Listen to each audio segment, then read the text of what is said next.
Teachers எல்லாருக்கும் வணக்கம். நம்ம யூஜிடிஆர்பி இங்கிலீஷ் எக்ஸாம்க்கு நம்ம 100 டேஸ் பிளான் வந்து நம்ம ஃபாலோ பண்ணிட்டு இருக்கோம். ஸோ அதில் age of Shakespeare. So already age of ஷேக்ஸ்பியரில் ஒரு 30 எம்சிக்யூ வந்து பார்த்தோம் அப்படின்னா பார்ட் 1. ஸோ இது வந்து நம்ம ஆல்ரெடி போஸ்ட் பண்ணியிருக்கோம் வீடியோவா. ஸோ அதை வந்து நீங்கள் போய் பாருங்க. இது வந்து பார்ட் 2. ஆக்சுவலாக இது வந்து என்ன அப்படின்னா பார்ட் 2ல வந்து ஒரு 30 கொஷின்ஸ். ஸோ அதில் பார்ட் 1ல 30 கொஷின். ஸோ பார்ட் 2ல வந்து பார்த்தீங்கன்னா 30 கொஷின்ஸ். ஸோ ரொம்பவே வந்து பார்த்தீங்கன்னா இம்பார்ட்டன்ஸ் மட்டும்தான் நான் வந்து இதில் கொடுத்துருக்கேன். ஸோ ஒன்ஸ் ஒரு வாட்டி வந்து ஏஜ் ஆஃப் ஷேக்ஸ்பியரை ஸ்டடி பண்ணிட்டு என்ன பண்ணுங்க அப்படின்னா, ஸோ இந்த மாதிரியான டெஸ்ட் சீரியஸ்களை வந்து பார்த்தீங்கன்னா நீங்கள் வந்து வாட்ச் பண்ணுங்க. அதே மாதிரி ஸ்டடி மெட்டீரியல் உங்களுக்கு தேவைப்படுது அப்படின்னா, ஸோ இங்கே என்னுடைய நம்பர் நான் கொடுத்துருக்கேன். என்னன்னா கான்டாக்ட் பண்ணி ஸோ புக்ஸ் வேணும்னா நீங்கள் வந்து பை பண்ணிக்கலாம். ஸோ நம்ம வந்து ஃபர்ஸ்ட் கொஸ்டின் பார்க்கலாம். ஸோ ஃபர்ஸ்ட் வந்து William Shakespeare was born on about. ஸோ அவர் வந்து வில்லியம் ஷேக்ஸ்பியருடைய காலம் நம்ம தெரிஞ்சுக்கணும் கண்டிப்பா. அதே மாதிரி வில்லியம் ஷேக்ஸ்பியர் எப்ப பிறந்தாரு அப்படின்றதையும் நம்ம பார்த்துக்கலாம். ஸோ வில்லியம் ஷேக்ஸ்பியர் எப்ப பிறந்தாரு அப்படின்னா ஏப்ரல் 23, 1564. ஸோ இந்த டேட்ல தான் அவர் வந்து பார்த்தீங்கன்னா பிறந்திருக்காரு.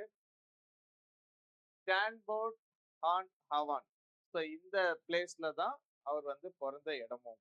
ஸோ இது ரெண்டுமே ஞாபகம் வச்சுக்கோங்க. அடிஷ்னல் இன்ஃபர்மேஷனா இவர் வந்து எப்போ வந்து டைட் ஆனாரு. ஸோ அதையும் நீங்க வந்து என்ன பண்ணுங்க அப்படின்னா நோட் பண்ணி வச்சுக்கோங்க. So next question, Shakespeare's early blank verse was fashioned on the model of dash. ஆக்சுவலா ஷேக்ஸ்பியருக்கு முன்னாடி blank verse poem, blank verse drama இதெல்லாம் வந்து ஃபர்ஸ்ட் வந்து பார்த்தோம் அப்படின்னா இங்கிலீஷ் லிட்ரேச்சருக்கு இன்ட்ரடியூஸ் பண்ணவரே யாரு அப்படின்னு கூட ஒரு கொஸ்டின் கேட்கலாம். யாருன்னா கிறிஸ்டோபர் மார்லோ. அவர்தான் வந்து என்ன பண்றாருன்னா ஃபர்ஸ்ட் பிளாங்க் வர்ஸ் இந்த அவருடைய டிராஜிக் டிராமாவில் யூஸ் பண்ண ஆரம்பிச்சாரு. ஸோ இவங்கெல்லாம் வந்து பார்த்தீங்கன்னா அதுக்கப்புறமா அவங்கள ரோல் மாடலா எடுத்து ஸோ இவங்களும் வந்து ஃபாலோ பண்ண ஆரம்பிச்சாரு. யாருன்னா ஷேக்ஸ்பியர். அப்போ ஸோ பிளாங்க் வர்ஸ் அப்படின்றது ஷேக்ஸ்பியருக்கு யாரை வந்து ரோல் மாடலா இருந்திருக்கும் அப்படின்னா ஷேக்ஸ்பியர் ரோல் கிறிஸ்டோபர் மார்லோவுடைய work. So next, Shakespeare Venus and Adonis. Actually இது வந்து ஒரு நேரட்டிவ் போயம். ஸோ இவர் எழுதின 2 நேரட்டிவ் போயம்ல ஒன்னு என்ன அப்படின்னா வீனஸ் அண்ட் அடோனைஸ். இது கேட்கலாம். ஸோ இது யாருடைய ஒர்க் அப்படின்னு கேட்டாங்கன்னா ஷேக்ஸ்பியருடைய work. Partly inspired by Marlowe dash. ஆக்சுவலா இந்த வீனஸ் அண்ட் அடோனைஸ் அப்படின்ற ஒரு போயம் ஷேக்ஸ்பியர் எழுதினது அப்படின்றத இங்க கொடுத்துட்டு இருக்கு. இதுல என்ன பண்ணிருக்காரு அப்படின்னா ஒரு சில விஷயங்கள், ஒரு சில கண்டென்ட் வந்து பார்த்தோம் அப்படின்னா கிறிஸ்டோபர் மார்லோவுடைய ஒர்க்கை பேஸ் பண்ணி இருக்கு அப்படின்னு சொல்லியிருக்காங்க. பட் அது எந்த ஒர்க்கை பேஸ் பண்ணி இருக்கு, எந்த ஒர்க்கை பேஸ் பண்ணி இருக்கு அப்படின்னா ஹீரோ அண்ட் லியாண்டர். ஸோ இதுதான் இதுக்கான ஆன்சர். ஸோ ஞாபகம் வச்சுக்கோங்க, இது மாதிரியான கொஸ்டின்ஸ் எக்ஸ்பெக்ட் பண்ணலாம். So next, the model of Shakespeare's Richard 3 and Richard 2 was provided by Marlowe's dash. மார்லோவுடைய ஒரு சில ஒர்க்கை பேஸ் பண்ணி ஷேக்ஸ்பியர் எழுதியிருக்காரு போல. ஸோ ரொம்ப இம்பார்ட்டன்ட் பர்சன். அப்போ ரிச்சர்ட் 2 அண்ட் 3. ஸோ இந்த ஒர்க்கை வந்து பார்த்தோம் அப்படின்னா மார்லோவை வந்து பேஸ் பண்ணி எழுதியிருக்காரு. ஸோ எந்த ஒர்க்கை பேஸ் பண்ணி எழுதினாரு அப்படின்னா Edward 2. So chronological work, so chronicle ஒர்க்கும் அவர் எழுத ஆரம்பிச்சார், ஹிஸ்டாரிக்கல் ஒர்க்.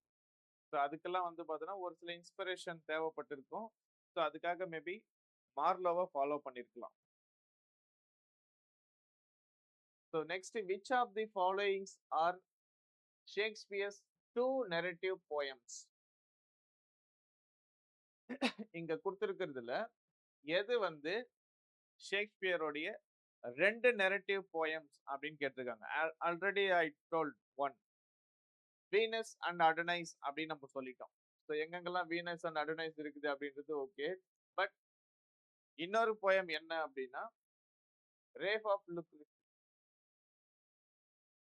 ஸோ இதுதான் அவர் எழுதின இன்னொரு நெரேட்டிவ் போயம். ஆக்சுவலா ஷேக்ஸ்பியர் அப்படின்னாலே 2 லாங் நெரேட்டிவ் போயம்ஸ் நம்மளுக்கு எப்பவுமே மைண்ட்ல இருக்கும். தென் 37 பிளேஸ். ஸோ அவர் ஓவராலா என்ன பண்ணியிருக்காரு அப்படின்னா 37 டிராமா வந்து இங்கிலீஷ் லிட்ரேச்சர்ல ஷேக்ஸ்பியர் எழுதியிருக்காரு. அது கூடவே இன்னொரு விஷயத்த நம்ம என்ன தெரிஞ்சுக்கணும் அப்படின்னா 154 சானட்ஸ்.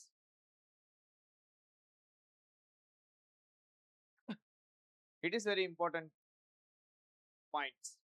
நீங்க ஏஜ் ஆஃப் ஷேக்ஸ்பியர் படிக்கும்போது இல்ல ஷேக்ஸ்பியர் அப்படின்ற ஒரு யூனிட்டை படிக்கும்போது கூட these are the things very important. So 154 sonnet. Sonnet அப்படின்னா நம்மளுக்கு தெரியும் எக்ஸாக்டா வந்து பார்த்தோன்னா 14 லைன்ஸ். இதை வந்து consist of 14 lines. It is called sonnet அப்படின்னு சொல்லுவாங்க. ஸோ அந்த சானட்டை வந்து பார்த்தோம் அப்படின்னா இவர் வந்து 154 sonnet in English Shakespeare has return.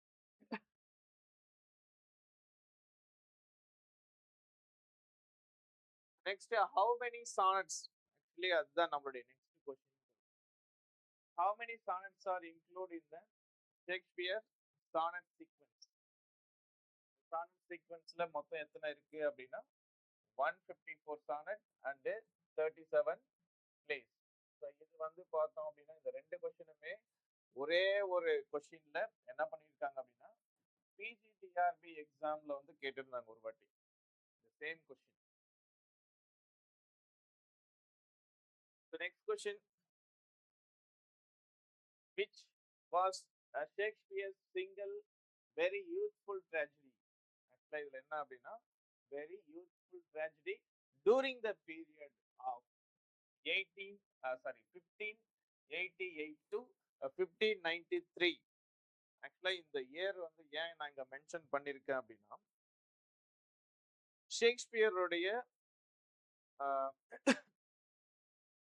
ஒர்க்குங்களை base பண்ணி என்ன பண்ணிருக்காங்க அப்படின்னா 4 வந்து டிவைட் பண்ணிருக்காங்க. 4 கேட்டகரி. ஸோ அந்த 4 கேட்டகரியில இது வந்து ஃபர்ஸ்ட் கேட்டகரி 1588 டு 1593 வரைக்கும் என்ன பண்ணிருக்காங்க அப்படின்னா ஒரு கேட்டகரியா பிரிச்சிருக்காங்க. அதுல ஒரு சில பிளேஸ் வந்து பாத்தீங்கன்னா அதுல இன்க்ளூட் பண்ணிருக்காங்க. அதுல ஒன்னு யூத்ஃபுல் ட்ராஜடி அப்படின்னு சொல்லிட்டு மென்ஷன் பண்ணிருக்காங்க. எது அப்படின்னா ரோமியோ ஜூலியட். ரோமியோ ஜூலியட்டை தான் அங்க மென்ஷன் பண்ணிருக்காங்க. இது நம்ம ஹிஸ்டரி ஆஃப் இங்கிலீஷ் லிட்ரேச்சர்ல நீங்க பார்த்தாலே தெரியும். ஸோ அதுல இருக்கிற 4 பீரியடை வந்து பிரிச்சிருப்பாங்க. ஸோ அந்த 4 பீரியட்ல ஒரு ஒரு ஒரு பீரியட்ல என்ன பண்ணிருப்பாரு அப்படின்னா காமெடிஸ்க்கு இம்பார்ட்டன்ஸ் கொடுத்துருப்பாரு. ஒரு சில இடத்துல வந்து பார்த்தோம் அப்படின்னா ட்ராஜடிக்கு இம்பார்ட்டன்ஸ் கொடுத்துருப்பாரு. ஸோ அந்த மாதிரி கிரானிக்கல் பிளேக்கு இம்பார்ட்டன்ஸ் கொடுத்துருப்பாரு. ஸோ அந்த மாதிரியான கேட்டகரிஸ் என்ன பண்ணிருக்காங்க அப்படின்னா பிரிச்சு வச்சிருக்காங்க. So Shakespeare's first effort in chronic drama was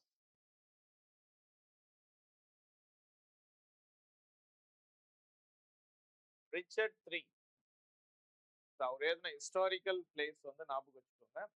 அதுல ரொம்ப இம்பார்ட்டன்ட் ரிச்சர்ட் III. இது வந்து பார்த்தீங்கன்னா அவருடைய first effort in chronic drama. The next question, which of the following is the yearly Shakespeare's comedy influenced by Lely? So இவர் வந்து university bits. So இவர் வந்து என்ன பண்ணிருக்காரு அப்படின்னா பேஸ் பண்ணி இவர் ஒரு இன்ஃப்ளூயன்ஸா எடுத்து ஒரு காமெடி பிளே வந்து அவர் வந்து எழுதியிருக்காராமா. ஸோ அது என்ன பிளே அப்படின்றது தான் கொஸ்டின். என்ன பிளே அப்படின்னா love labour's last. Love labour's last. So இதுதான் வந்து பார்த்தீங்கன்னா லீலியை பேஸ் பண்ணி அவருடைய ஒர்க்கை பேஸ் பண்ணி இவர் என்ன பண்ணிருக்காருன்னா ஷேக்ஸ்பியர் வந்து எழுதியிருக்காரு. The next question, which of the following is not one of the Shakespeare's first comedies belong to 1588 to 1593? So இந்த இயர்ல வந்த ஒர்க்ல வந்து பார்த்தோம் அப்படின்னா எது வந்து அவருடைய காமெடிஸ் இன்க்ளூட் பண்ணல அப்படின்னு கேட்டிருக்காங்க. எது வந்து இன்க்ளூட் பண்ணல அப்படின்னா, அப்ப எது இன்க்ளூட் பண்ணியிருக்காங்க அப்படின்றது ஃபர்ஸ்ட் தெரியணும். எது எதெல்லாம் இன்க்ளூட் பண்ணியிருந்தாங்க அப்படின்னா, love labour's lost, the two gentlemen of Verona, the comedy of error. So இது மூணுமே அதுல இருக்கு. ஸோ எது இல்லை அப்படின்னா, the merchant of Venice. So இதுக்கான ஆன்சர் இதுதான். Next the period 1594 to 1600. Actually அடுத்த செகண்ட் பீரியட். ஸோ மொத்தம் வந்து பார்த்தீங்கன்னா 4 பீரியட் 4 கேட்டகரியா ஒரு பிரிக்கிறாங்க இல்லையா. ஸோ அதுல வந்து இது வந்து செகண்ட் கேட்டகரி. ஆக்சுவலா மெர்ச்சன்ட் ஆஃப் வெனிஸ் வந்து பார்த்தோம் அப்படின்னா இந்த செகண்ட் கேட்டகரியில தான் அவர் வந்து பப்ளிஷ் பண்ணியிருப்பார். Shakespeare's early is known as the period of dash. So இந்த ஒரு பீரியட் 1594 டு 1600 அது என்ன பீரியட் அப்படின்னு சொல்லிட்டு ஒரு ஜென்ரலா வந்து கேட்டகரைஸ் பண்ணியிருக்காங்க அப்படின்னு கேட்குறாங்க. Option C, great comedies and chronic plays. So next is the period of 1601 to 1608. So இந்த ஒரு பர்டிகுலர் டூரேஷன்ல இவர் என்ன பண்ணியிருப்பார் அப்படின்னா, ஷேக்ஸ்பியருடைய கரியரை நம்ம எப்படி வந்து எந்த கேட்டகரியில அதுல பிரிக்கலாம் அப்படின்னு சொல்லிட்டு கேட்குறாங்க. ஆக்சுவலா இதுல என்ன கேட்டகரிஸ்ல பிரிக்கலாம் அப்படின்னா, the great tragedies and sober bitter comedies,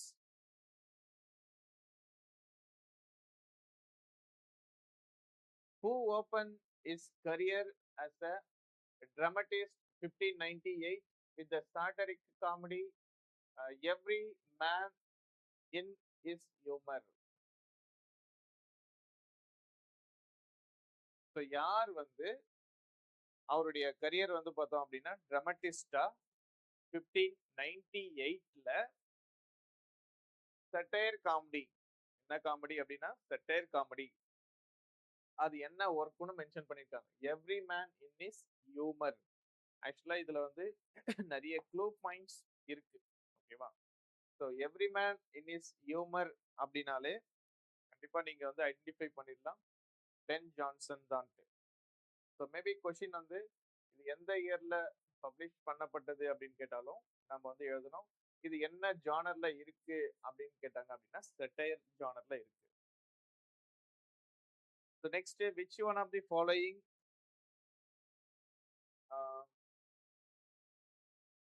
consider among the best comedy of Ben Jonson. Ben ஜான்சனுடைய இது வந்து காமெடிஸ் இங்க கொடுத்துருக்காங்க. இதுல எது வந்து பெஸ்ட் காமெடிஸ் அப்படின்னு சொல்லிட்டு கொடுத்துருக்காங்க. Best 3 comedy. Option A, Alchemist, Volpone and Epicoene. So இந்த 3 ஒர்க்கை தான் என்ன பண்ணியிருக்காங்க அப்படின்னா ஹிஸ்டரி ஆஃப் இங்கிலீஷ் லிட்ரேச்சர் இதுல வந்து அட்சன் புக்ல வந்து பார்த்தீங்கன்னா மென்ஷன் பண்ணியிருக்காங்க. ஸோ இந்த 3 ஒர்க்கு தான் it's a best comedy of Ben Jonson அப்படின்னு கொடுத்துருக்காங்க.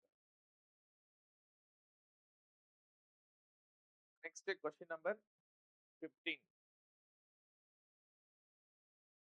வால்ஃபோன் இஸ் நோன் as. ஆக்சுவலா இது வந்து அவருடைய one of the best comedy அப்படின்னு நம்ம சொல்லிட்டோம். பட் இந்த வால்ஃபோன் அப்படின்ற ஒரு ஒர்க்குக்கு சப்டைட்டில் அப்படின்னு கேட்டாங்கன்னா நம்ம எழுதணும். ஸோ இதுக்கான சப்டைட்டில் என்ன அப்படின்னா தி ஃபாக்ஸ், வால்ஃபோன் ஆர் தி ஃபாக்ஸ் அப்படின்னு சொல்லுவாங்க. Next, who is regarded as the real founder of comedy of manner. So இது மோஸ்ட் எக்ஸ்பெக்டட் கொஸ்டின்ஸ்.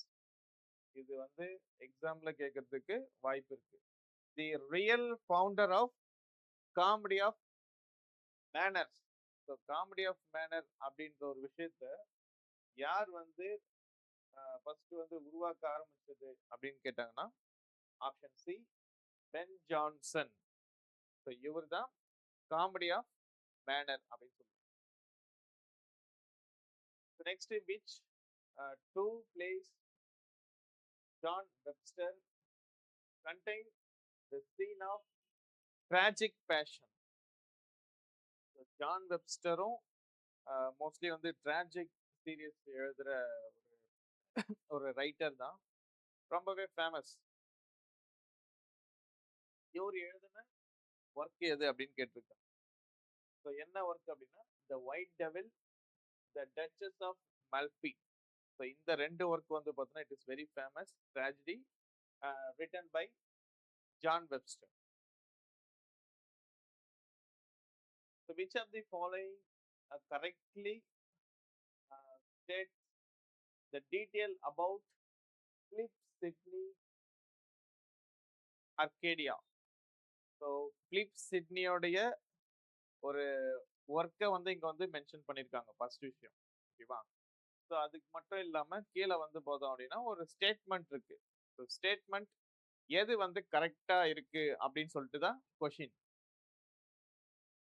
ஸோ எது வந்து கரெக்டா இருக்கு அப்படின்னா பிலிப் சிட்னியோடைய ஆர்கேடியா அப்படின்ற ஒரு ஒர்க்கை பேஸ் பண்ணி it is completed in 1581. Actually இந்த ஒர்க் வந்து அவர் எப்போ வந்து கம்ப்ளீட் பண்ணாரு அப்படின்னா 1581ல கம்ப்ளீட் பண்ணியிருக்காரு. பட் அது அப்போ வந்து பப்ளிஷ் பண்ணல. எப்போ வந்து பப்ளிஷ் பண்ணாரு அப்படின்னா 1613ல அவர் வந்து பப்ளிஷ் பண்ணியிருக்காரு. ஸோ இதை வந்து ஞாபகம் வச்சுக்கோங்க. நெக்ஸ்ட் ரொம்ப இம்பார்ட்டன்டான ஒரு author Francis Bacon. So Francis பேக்கனுடைய எஸ்ஏ இல்லாம PGTRB exam syllabus, UGTRB exam syllabus ரெண்டுமே இருக்காது. ஓகேவா? ஸோ மோஸ்ட் இம்பார்ட்டன்டான ஒரு ஆத்தர். இவர் வந்து எப்ப வந்து அவர் வந்து பிறந்தாரு? ஸோ கொஸ்டின் என்ன அப்படின்னா when was Francis Bacon born? இந்த ரெண்டே ரெண்டு ஆப்ஷனை வச்சு நீங்க ஆன்சர் பண்ணுங்க பார்க்கலாம். ஆப்ஷன் பி 22 ஜனவரி 1561. ஸோ இவருடைய பான். ஸோ நெக்ஸ்ட் அவருடைய ஒர்க்ல இருந்து ஒரு question. Which of the following are consider among Bacon greatest work? அட்சன் புக்ல என்ன பண்ணிருக்காங்க அப்படின்னா கிரேட்டஸ்ட் ஒர்க் பிரான்சிஸ் பேக்கன் அப்படின்னு சொல்லிட்டு ஒரு ஒர்க் வந்து மென்ஷன் பண்ணிருக்காங்க.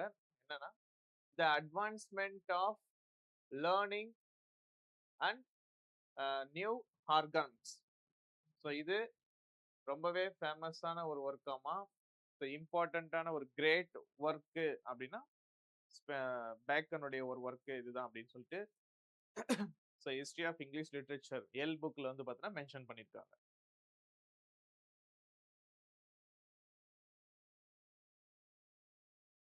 ஸோ த நெக்ஸ்ட்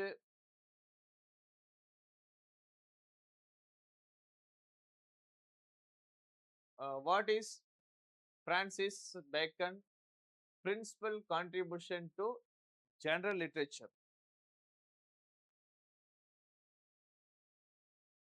ஸோ இது என்ன ஆன்சர் அப்படின்னா essay a counsel civil and moral.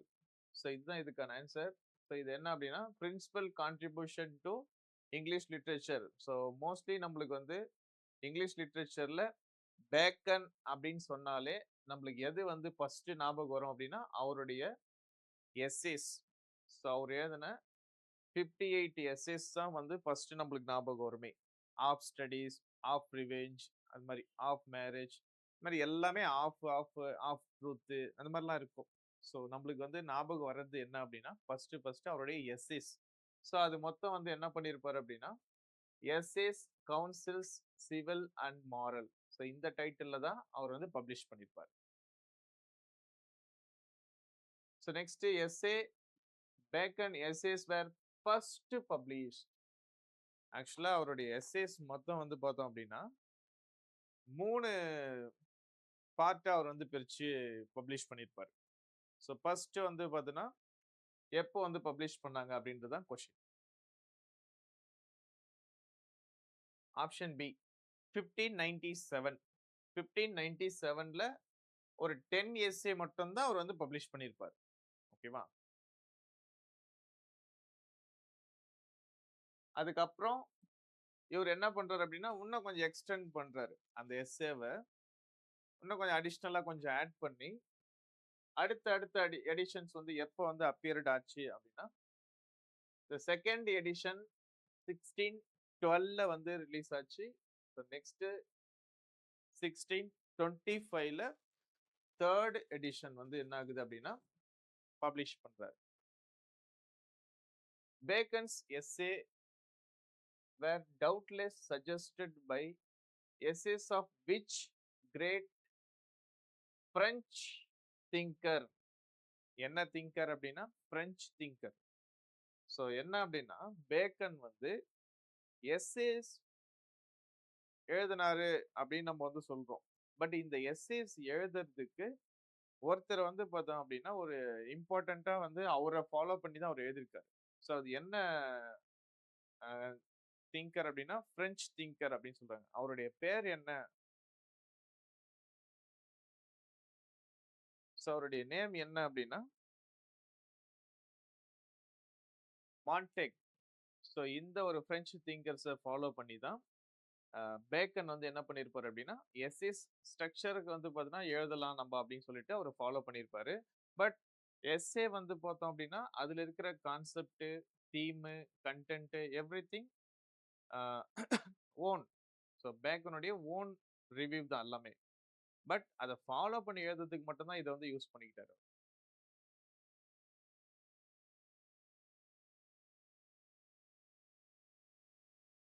So next, how can Bacon's essay be described adopting a phrase from Marlowe's uh, The Jew of Malta?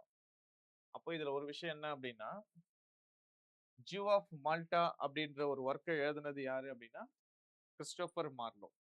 அந்த Christopher மார்லோவுடைய ஒர்க்ல என்ன பண்ணிருக்காருன்னா பேக்கனை பத்தி ஏதோ ஒரு ஃப்ரேசஸ் வந்து அவர் கொடுத்துருக்காரு போல. ஸோ அந்த ஃப்ரேஸ் என்ன அப்படின்றது தான் question. Infinite riches in little room. So இந்த ஒரு ஃப்ரேஸ் வந்து பார்த்தோம் அப்படின்னா மார்லோவுடைய த ஜூ ஆஃப் மால்டா அப்படின்ற ஒரு ஒர்க்ல வந்து ஸோ இந்த பேக்கனுடைய எஸ்எஸ் பத்தி பார்த்தீங்கன்னா ஒரு இன்ட் வந்து கொடுத்துருக்காங்க போல.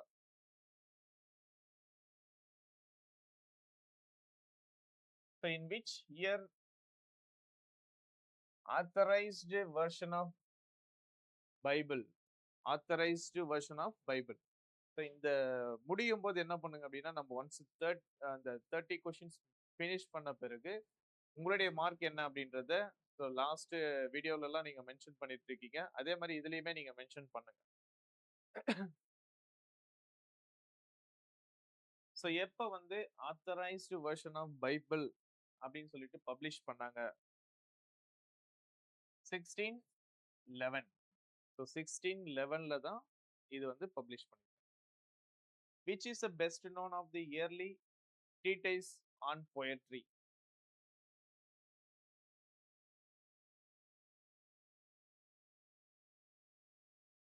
So which is the best known of the yearly treatise on poetry? So poetry so mostly என்ன பண்ண ஆரம்பிச்சாங்க அப்படின்னா இந்த கட்டுரை மாதிரி எழுத ஆரம்பிச்சாங்க. ஸோ இந்த கிரிட்டிசிசம் பண்ற மாதிரி இதெல்லாம் பண்ண ஆரம்பிச்சிருக்காங்க. இதுல எது வந்து ஸ்டார்டிங் இயர்லிலே வந்து எழுத ஆரம்பிச்சது அப்படின்னு கேட்குறாங்க. ஸோ எது வந்து அப்ப எழுத ஆரம்பிச்சது அப்படின்னா Sidney's apology for poetry. So in which year was Christopher Marlowe's first tragedy? ஆக்சுவலா இதுல வந்து பார்த்தோம் அப்படின்னா கிறிஸ்டோபர் மார்லோவுடைய ஒரு ஒர்க் வந்து டேம்பர்லைன் த கிரேட். இது வந்து கிறிஸ்டோபர் மார்லோவுடைய ஒரு ஒர்க் அப்படின்னு நமக்கு தெரிஞ்சு. அது மட்டும் இல்லாம இன்னொரு விஷயம் என்ன அப்படின்னா இதுதான் மார்லோவுடைய ஃபர்ஸ்ட் ட்ராஜடி அப்படின்னு சொல்லியிருக்காங்க. பட் இது வந்து எந்த இயர்ல பப்ளிஷ் பண்ணாங்க? இதுதான் நம்மளுடைய கொஸ்டின். Option C 1587. ஏன்னா மோஸ்ட்லி வந்து ஃபர்ஸ்ட் நாவல், ஃபர்ஸ்ட் டிராமா, ஸோ இது மாதிரியான விஷயங்களுக்கு கண்டிப்பா நம்ம இம்பார்ட்டன்ஸ் கொடுக்கணும். In which year did Ben Jonson write his first play again the same pattern question தான். ஓகேவா? ஸோ உங்களுக்கு குழப்பல. இப்போ பார்த்த அதே கொஸ்டின் மாதிரி தான். என்னன்னா இது வந்து பென் ஜான்சன் எழுதின ஃபர்ஸ்ட் பிளே வந்து every man in his humour. ஓகேவா? So every man in his humour அப்படின்றது பென் ஜான்சன் எழுதின அவருடைய ஃபர்ஸ்ட் ஒர்க்கு. இது சேட்டர் அப்படின்றத நம்ம பார்த்துட்டோம். இது எந்த இயர்ல வந்து பப்ளிஷ் பண்ணாங்க அப்படின்றது தான் நம்மளுடைய கொஸ்டின். ஸோ இது எந்த இயர்ல வந்து பப்ளிஷ் பண்ணியிருப்பாங்கன்னா 1598. In which year John Lilly's first comedy. So John லீலியோடைய ஒரு காமெடி வந்து என்ன அப்படின்னா என்டிமியான். ஓகேவா? ஸோ என்டிமியான் அப்படின்றது ஒரு காமெடி. பட் இது அவருடைய ஃபர்ஸ்ட் காமெடி அப்படின்னு சொல்லியிருக்காங்க. இது எந்த இயர்ல வந்து பப்ளிஷ் பண்ணாங்க? 1579. ஸோ 1579ல வந்து பார்த்தோன்னா பப்ளிஷ் பண்ணியிருக்காங்க. ஸோ ஒரு சிலர் வந்து இந்த இயர்ஸ் எப்படி ஞாபகம் வச்சுக்கிறது அப்படின்னு கேட்டிருந்தீங்க. ஸோ இயர்ஸை நம்ம ஞாபகம் வச்சுக்கிறது வேணா நீங்க வந்து ஒரு சில ஒர்க் வந்து சேம் இயர்ல வந்து பப்ளிஷ் பண்ணியிருக்காங்க அப்படின்னா அது வந்து கொஞ்சம் கம்பைன் பண்ணி வேணா படிக்க ஆரம்பிச்சிருங்க. அப்படி இல்லையா அதுக்கு வந்து ரிப்பீட்டடா ஒரு டெஸ்ட் எடுக்கிறது பெஸ்ட். அப்படி இல்லைன்னா எழுதி தான் வச்சு படிக்கிற மாதிரி இருக்கும். ஸோ நம்ம எழுதி வச்சு படிக்கும்போது கரெக்டா அந்த இயர்ஸ் வந்து பார்த்தீங்கன்னா அடிக்கடி நம்ம இன்புட் போட போட அது நம்மளுக்கு எப்பவுமே ஞாபகத்துல இருந்துகிட்டே இருக்கும். ஸோ அந்த இயர்ஸ்க்கு நம்ம இந்த மாதிரி எதனா ஒரு சில விஷயங்களை தான் நம்ம வச்சுக்கிற மாதிரி இருக்கும். அப்படி இல்லைன்னா அந்த மேட்ச் ஃபாலோயிங் பேட்டர்ன் மாதிரி எதனா வேணா ஃபாலோ பண்ணுங்க. அப்படி இல்லை ஒரு டைம் லைன்லாம் ஃபாலோ பண்ணிக்கோங்க. ஸோ டைம் லைன் மாதிரி போட்டு இது வந்து ஒரு பர்டிகுலர் இயர்ல 1950ல இருந்து 1960 வரைக்கும். ஸோ இந்த இயர்ல வந்து ஒரு சில ஒர்க் எல்லாம் பப்ளிஷ் பண்ணியிருக்காங்க. ஸோ இது மாதிரி எதனா வேணா கூட ஃபாலோ பண்ணலாம். ஸோ எது உங்களுக்கு கன்வீனியன்ட்டா இருக்குமோ அதை வந்து யூஸ் பண்ண ஆரம்பிச்சிருங்க. தேங்க்யூ.